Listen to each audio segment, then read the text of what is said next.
नमस्कार विद्यार्थी मित्रांनो, पार्टी आणि आरटीचे फॉर्म भरताना तुम्हाला कोणकोणत्या डॉक्युमेंट्सची गरज पडणार आहे हे मी तुम्हाला या व्हिडिओमध्ये सांगणार आहे। तेव्हा हा व्हिडिओ काळजीपूर्वक पहा आणि जास्तीत जास्त मित्रांपर्यंत नक्की शेअर करा।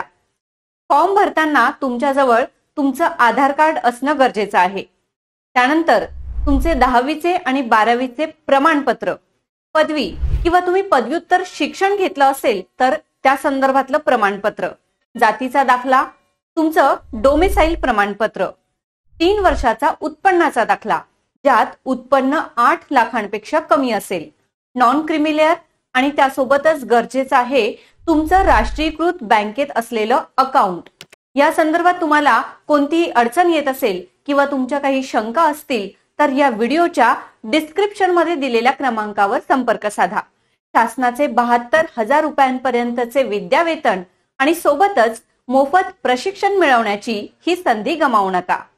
धन्यवाद।